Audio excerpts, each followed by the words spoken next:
Hey everybody, how's it going today? Hope it's going good. Hope you're happy and healthy and all your family is the same. Just got through in the gym, and as is the case, most of the time when I'm working out, I get a word, I get a thought, I get a spurring. This morning I was reading the book of Matthew, chapter 5. Was reading about reading the Beatitudes, what we call the Beatitudes. And at the end of them, Jesus makes the comment, don't be surprised when the world hates you and despises you because of me. But why is it that I act so surprised when I share a word that God has given me and not everyone's happy about it? Even though Jesus clearly told me it's going to happen. It's going to happen. Well, it's pretty simple because I'm not listening. Why am I not listening? Because it's not really what I want to hear. It's not really what I want to hear. Full disclosure, I want to be liked. What person doesn't want to be liked? We have that desire. It's ingrained in us that we want to be liked. What gives us the courage when we're in elementary school to send that little note out to a girl and ask her, you want to be my girlfriend? Yes or no? And we're not really looking for a girlfriend. We don't even know what a girlfriend is when we're in the second and third grade. At least we didn't when I was a kid. They may now, the stuff they watch. But we ask that question. And it's not that we want to be a girlfriend. We just want that person to like us. That's how we're made. That's the fault in us, so to speak, in that we're people pleasers. And we're more worried about pleasing people than we are about pleasing God. And we focus on those little things. Like the word hate. You hate. And now, as I was working out this morning, and full disclosure here, in case Chad Marler's watching, I did not do leg day this week because I got 2 broken toes. So I'll get back on them next week. I don't want him calling me a chicken leg. But as I'm working out, I'm working my arms. And of course there's mirrors everywhere in the gym and you see things. Well, I see, I'm working out and I see what I see. This just flapping. And man, I hate that. I'm like, what are you?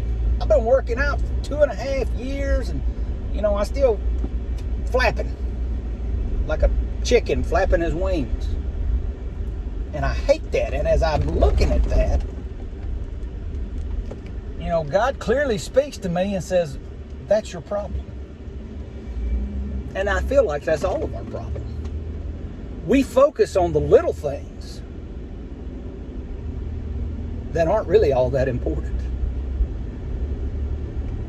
The growth that I've had as I've gone to the gym is not really that evident to other people.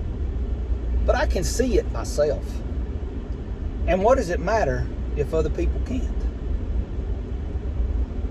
My natural thought is that when everyone sees me, they're automatically going to focus on this or this fat, or if I got a little double, that's what everybody's. It's like I feel like everybody's staring at that one thing, and I can't get over it. And it's like I don't want that, It's like, and that's why That's why plastic surgeons have a business. That's why they're in business, to be quite honest, is because they can focus on those little things that bother us that really aren't that important. They're not that important. And that's what Jesus is telling us in the Beatitudes. When he goes through these lists of things that we're to be, and at the end he says, if you're these things, if you're pure at heart, if you're humble, if you seek righteousness, if you seek peace, people are going to hate you for it. They're going to hate you for it. But what he's saying is the same thing as I'm saying. Those things really, if people hate you because you love them enough to display godly characteristics in front of them and to tell them the truth, then what Jesus is telling me this morning and I'm telling you is this really not that important. If they hate you for that, then move on. You know, Jesus made the point when he visited his home village. He said, you know what? If they don't want to hear the word, dust your sandals off and move on. And that's what I got this morning. When you're looking at things, when I'm at the gym and I'm working out and I'm focused on the things that don't matter, what God said to me was put your head down and keep working. Lean into it. Keep working. Don't give up just because something happened that's really not that important. If someone hates you for loving them, then so be it. Dust your sandals off and move on. That doesn't mean you don't come back. But right now, they don't want to hear it. I always think about, as I was thinking this morning, I used to have these guys that work for us, computer programmers. And I'd ask him to fix something, and we'd move on a few days, and I'd call back and say, hey, did you get that fixed? Oh, yeah, I fixed that. I fixed that 4 days ago. Was there a reason you didn't bother telling me that was fixed? And he'd kind of shrug it off. And I always made this analogy. I said, if you had the cure for cancer, and you came up with it and you said, I've got the cure for cancer, would you just put it on the shelf and not tell anyone? Now, you can say that's extreme about a computer program. The point I'm making is that I and we can do the same things. I have the cure for death, sin, and the grave. I know what it is. But I'm going to put it on the shelf and not tell anyone because I'm afraid of what they might think about me. Come on, folks. Come on, Kevin. I'm not going to say come on, folks. Come on, Kevin. We can't do that. We can't sacrifice the truth because we want people to like us and then act like we're surprised when they don't. Jesus told us they weren't going to. He said they're going to hate you, not because they hate you, they're going to hate you because you love me. They're going to hate you because they hate me.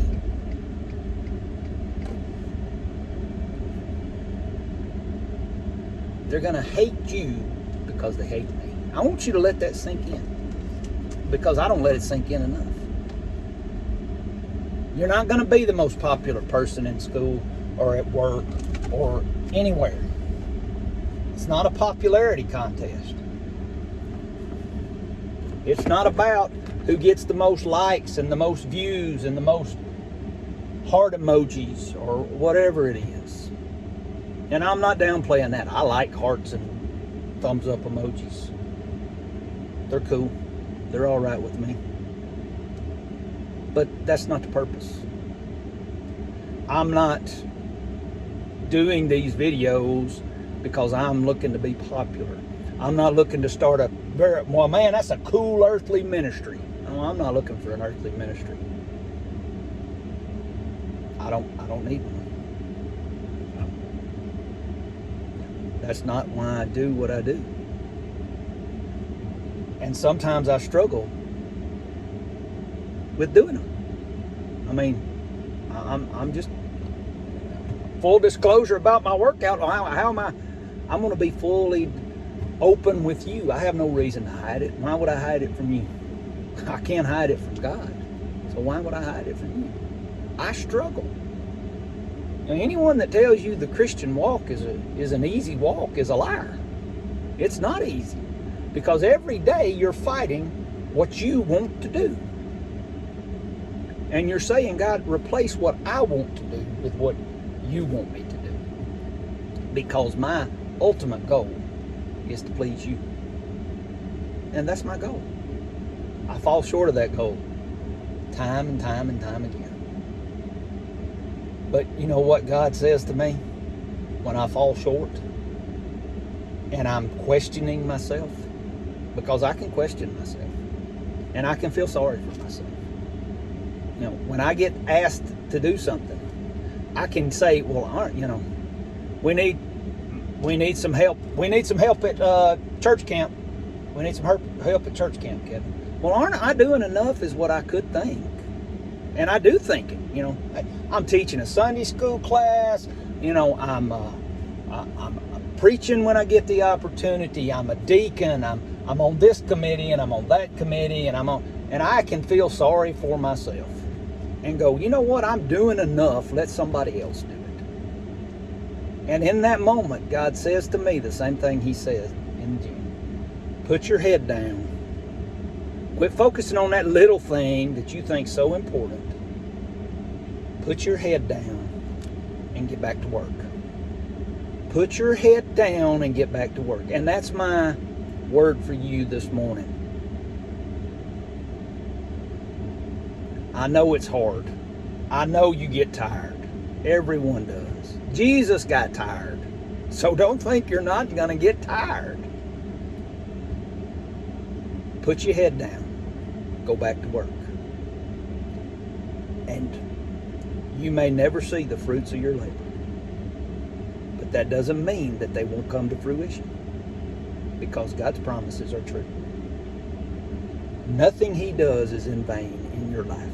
It always has a purpose. And His word never comes back null and void. So, I hope, I'm getting a little fired up myself right now. I hope you are. Let's put our head down and let's get back to work. And let's quit focusing on our chicken wings or our turkey neck or, whatever it is that you focus on that you don't like. Quit focusing on the small stuff and let's focus on what God tells us to focus on. God bless you. I hope you have a great day. I ask that you keep praying for me. I'm praying for you. Pray that we can make a difference today. Let's make a difference today. God bless you. I love you.